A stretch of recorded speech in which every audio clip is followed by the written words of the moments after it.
Bonjour à tous, je suis Claire Bernol, responsable de la rédaction du journal Réforme. Les sujets qui font l'actualité, les sujets qui font débat, je vous invite non seulement à les retrouver dans nos pages, mais également en vidéo.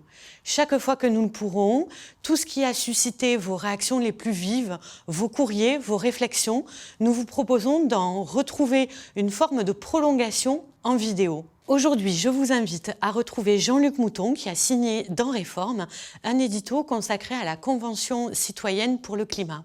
Un édito qui a beaucoup fait réagir. Nous allons vous raconter pourquoi et lever un coin de voile sur les débats qui ont fortement animé notre rédaction. Alors Jean-Luc, tu signes dans Réforme un édito consacré à la Convention citoyenne pour le climat. En quoi est-ce que c'était important de parler de ce sujet? Parce que dans l'actu, il y a beaucoup de choses finalement. Pourquoi ce sujet-là? Ce qui s'est passé ces dernières semaines, c'est les conclusions de la Convention citoyenne. Alors moi, j'ai plutôt parlé de ça d'ailleurs, de cette Convention citoyenne qui est une espèce d'expérience originale de démocratie. C'est-à-dire, l'idée, c'est on ne va pas seulement faire un sondage, on ne va pas seulement demander leur avis aux gens dans un référendum, on va d'abord mettre au travail des citoyens tirés au sort, c'est ça qui était aussi original, et on va leur exposer les problèmes donc, de questions d'environnement avec des experts, et ils doivent sortir de ça quelques recommandations. C'était ça le projet. Alors là où ils sont un tout petit peu déviés, mais je me suis amusé parce que je trouvais que leur conclusion, on leur demande un peu de donner des propositions, ils ont fait des propositions, mais ils ont ajouté, comme ça, un mouvement d'humeur, je ne sais pas, une note, et ils ont mis une très très mauvaise note au gouvernement. Et je trouvais ça, bon, ça m'a fait un peu sourire et je l'ai pris un peu à la légère. Il y a certains lecteurs qui n'ont pas tout à fait apprécié ça. Parce que je trouvais que finalement, de leur part, de mettre une note au gouvernement, mais qui sont-ils à 150 personnes tirées au sort pour dire voilà ce qu'il faut faire, voilà ce qu'il ne faut pas faire, voilà c'est très très mauvais.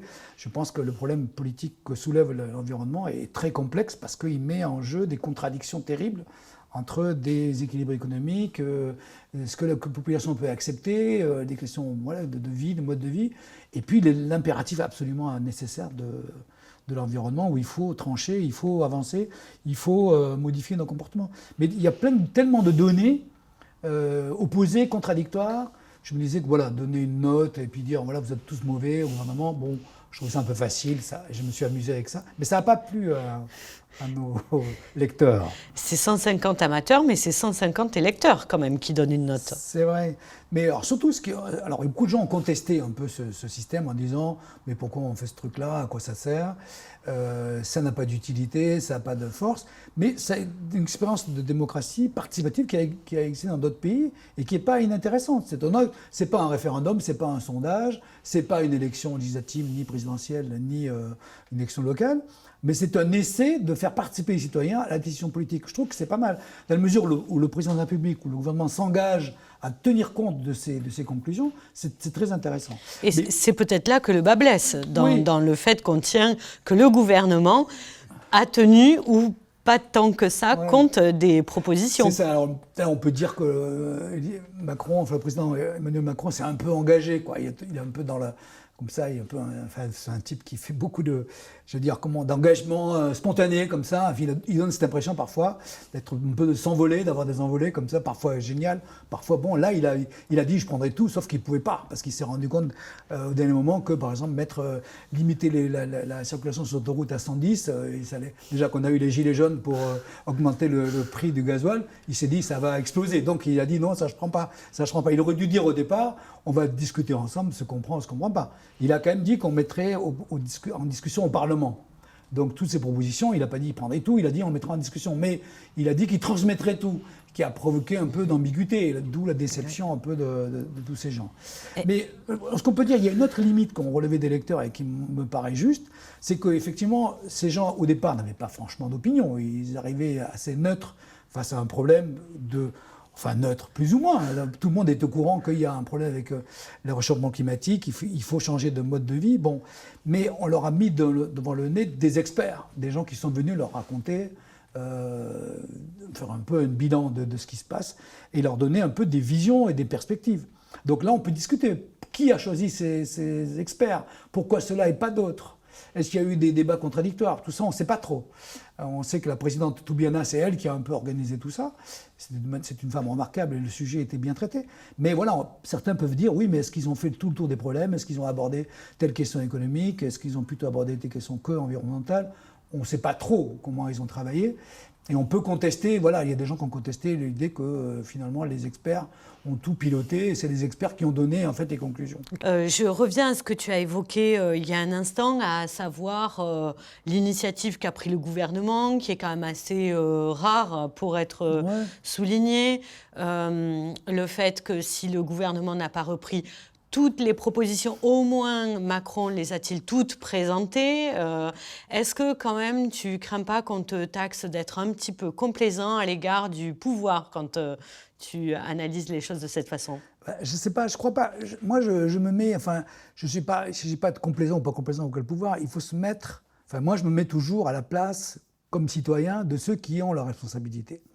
Et la politique, pour moi, je crois vraiment, et c'est ça qu'on n'a pas toujours, on n'a pas toujours sentiment, mais c'est vraiment le lieu des contradictions et des tensions contradictoires, des lobbies qui appuient telle tranche, telle chose. Et en fait, les politiques ne passent leur temps à faire que des arbitrages. La politique, c'est de faire des arbitrages. Et c'est ça qui est compliqué. On a une position, nous, en disant « mais c'est évident qu'il faut faire telle position, c'est évident qu'il faut prendre telle chose », mais ce qu'il faut savoir, c'est que quand on est au pouvoir, moi, je n'ai jamais été directement au pouvoir. J'étais journaliste politique, je sais comment vivent les zones de pouvoir, j'ai accompagné ça, et je me rends compte combien c'est extrêmement complexe de trouver un arbitrage qui soit cohérent, qui soit équilibré, qui prenne en compte toutes les oppositions, les lobbies, les pressions de droite et de gauche, pour arriver à une décision. Et c'est extrêmement compliqué. Quel que soit ce gouvernement, qu'il soit de droite, de gauche, d'extrême droite, d'extrême gauche, il est forcément aux prises avec des contradictions, avec des pressions dans tous les sens. Et il faut trouver un compromis qui soit acceptable. Et la politique, c'est ça. Alors on me dit, on n'est plus à l'heure des compromis, il faut faire une décision radicale. Très bien, bien sûr, il faut les faire. Mais on sait très bien que si, par exemple, on dit, on ne fait plus aucune voiture à propulsion thermique, donc on plus de gaz à effet de serre au niveau des transports, mais on met des milliers de gens au chômage du jour au lendemain. Alors on nous dit qu'il ne faut pas le faire du jour au lendemain, il faut prendre du temps. Mais globalement, ces changements-là, industriels, ils demandent du temps d'abord, et puis des réflexions, comment on aménage tout ça, comment on prend une décision sans casser tout le reste à côté. Et c'est là que c'est difficile. Et quand on est citoyen, je veux dire lambda, on se dit, mais il n'y a qu'à faire ça, et pourquoi ils ne font pas ça? Mais parce que c'est beaucoup plus compliqué que ce qu'on imagine. Alors je ne dis pas seulement, je ne donne pas toutes les excuses au gouvernement, je dis, voilà, quand on est en responsabilité, c'est extrêmement compliqué, et peut-être que le gouvernement n'a pas la possibilité d'exposer toutes les contradictions à laquelle il a à faire face. Mais moi, je me dis, en tant que quelqu'un qui est responsable, qui réfléchit, il faut qu'on prenne en compte ces difficultés, quoi. Peut-être que le gouvernement pourrait donner des gages de compréhension quant à la déception, quant à un désir d'orientation plus radicale de la part de citoyens inquiets pour le futur. Oui, mais tu vois bien, on parlait de l'histoire des Gilets jaunes. Les Gilets jaunes, alors ça a été très mal fait parce qu'on a dit on augmente le prix du gazole parce qu'il faut que les gens roulent moins en gazole, sauf que les gens n'ont pas le choix. Ceux qui habitent à la campagne, moi j'habite à côté d'une petite ville dans le sud, même si je suis souvent à Paris, eh bien quand on n'a pas de voiture, dans une petite ville moyenne, ou quand on habite un village autour, bon, c'est d'ailleurs un gros problème ça, parce que les villes sont encombrées du matin jusqu'au soir, le matin et le soir, pour que les gens rentrent chez eux dans leur petite maison autour des villes, et ça fait une pollution incroyable. Mais sauf que là, si on voulait changer ça, il ne faut pas seulement dire on va taxer le diesel, il faut que les gens changent d'habitat, il faut changer le mode de vie, et ça c'est extrêmement compliqué à faire. Donc c'est ça, moi je dis simplement qu'il faut prendre le temps, peut-être de dire aux gens, voilà, dans 5 ans, on ne marchera plus comme ça. Dans 10 ans, on ne fera plus telle chose. C'est ce qu'on essaie de faire aussi par rapport à ces questions d'environnement. Mais claquer des doigts en disant, il faut changer ça, il n'y a qu'à faire ça, je pense que ce n'est pas si simple. Vraiment pas sur ces questions d'environnement. Et alors, si tu fais beaucoup de déplacements, est-ce que tu fais des déplacements à moindre coût carbone ou quel choix tu fais? Oui, mais il y a plusieurs choses. Alors, moi, je crains rien parce que j'avais une voiture assez grosse, je l'ai vendue pour acheter une petite voiture électrique. Une Zoé, pas faire de publicité, et ça marche très bien. Mais pour les petits trajets, pour faire des grands trajets, ça ne marche pas. Mais je veux dire que c'est là qu'on est devant des... Moi, souvent, ça m'effraie parce que je me dis, d'ici 10 ans, il faut avoir changé de mode de vie, il ne faut plus avoir de gaz à effet de serre, il faut les réduire. Je crois que le gouvernement a dit 2030 ou 2035, on va essayer d'avoir zéro carbone, des transports en zéro carbone. Mais pour le faire, il faut faire des changements considérables dans nos modes de vie. Et il ne faut pas seulement dire on va le faire, il faut l'assentiment des populations. Et ce qu'on a vu avec les Gilets jaunes, ce que je disais à l'instant, c'est qu'on a fait une mesure, on n'a pas bien accompagné cette mesure, mais ça a bloqué le pays et ça a duré pendant des mois. Donc il faut manier toutes ces affaires-là avec prudence. Quand on est responsable, on ne peut pas dire voilà, on n'a qu'à supprimer les voitures thermiques, on supprime le gazole du jour au lendemain. Il y a des villes qui vont le faire. Mais on voit bien tout de suite les oppositions et les graves difficultés de la part des automobilistes, de la part des constructeurs, de la part des pétroliers, de la part des gens qui ne veulent pas renoncer à la voiture. En fait, tu vois, c'est quand même... C'est des choses difficiles à manier quand même. Mais alors, est-ce que ça veut dire que les citoyens, dont on sent pourtant le désir de changement, le désir de sentir qu'il y a des orientations qui les rassurent sur l'avenir aussi, en fait, au final, leur assentiment, il n'est pas si fort que ça. On a envie, mais on n'est pas prêt, en fin de compte, à modifier. Il y a une expression qui dit, en anglais, not in the backyard. C'est-à-dire, d'accord, on fait tout, mais moi, vous me foutez la paix, quoi. En gros, on est tous comme ça, plein de contradictions. Je veux dire, je sais pas, je parlais des miennes. Moi, j'ai essayé une voiture électrique, j'ai fait des chauffages à géothermie, j'ai fait tout ce que je peux pour économiser l'énergie, voilà, et ne pas me déplacer beaucoup. Sauf que je viens à Paris en TGV pour mon travail. J'ai un fils qui habite en Afrique, je vais le voir de temps en temps. Bon, je suis dans ces contradictions. Si on me fait mon bilan carbone, il n'est pas forcément génial, même si je fais beaucoup d'efforts. Et je crois qu'on en est tous là. Mais moi, je me dis que, sur ces questions-là, je suis très attaché à ce que dit Pierre Rabhi, cette sorte du colibri. C'est-à-dire, d'accord, si un colibri il amène quelques gouttes d'eau pour éteindre l'incendie, ça ne marchera pas, mais chacun fait sa part. Et moi, je trouve qu'il faut qu'on fasse notre part et qu'on se regarde d'abord, nous, dans nos comportements, nos choix de vie, et on se rendra compte qu'on est plein de contradictions. Et on dit le gouvernement il n'y a qu'à faire au niveau de l'Europe, à tous les niveaux, il faut que les gens interviennent, et nous. Mais nous, il faut que ça commence chez nous. Et je crois qu'effectivement, il ne faut pas dire qu'il n'y a que notre responsabilité individuelle, mais notre part, elle compte. Moi, je suis d'accord avec ce que dit Pierre Rabhi, quoi. Il faut que chacun fasse notre part.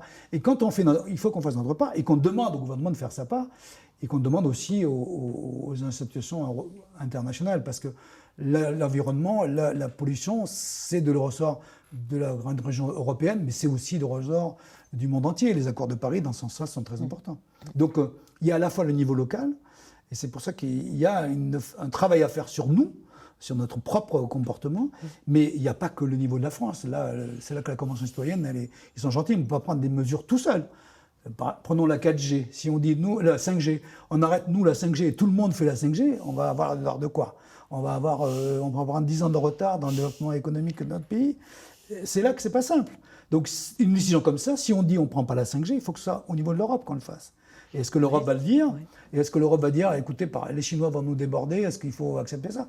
C'est là qu'il y a toutes ces contradictions et ces tensions, et qu'on ne peut pas décider d'un problème comme ça en disant, on n'a qu'à faire ça, tout seul, on s'en fout du reste. Non, on est dans un environnement, il faut qu'on soit chacun responsable de son environnement, mais il faut qu'on se rende compte qu'on est aussi dans un contexte mondial par rapport à ces problèmes. On n'est pas tout seul à réfléchir à ça. Et dans des contradictions. Et dans plein de contradictions. Dont il faut avoir conscience. Et voilà. Et je pense que, c'est en ça, la Convention citoyenne, j'espère qu'ils se sont rendus compte de ça, que chacun, on est avec nos propres contradictions. On demande des tas de trucs et on n'est pas prêt, nous, à changer. Or, il faut demander des choses, mais il faut qu'on change aussi.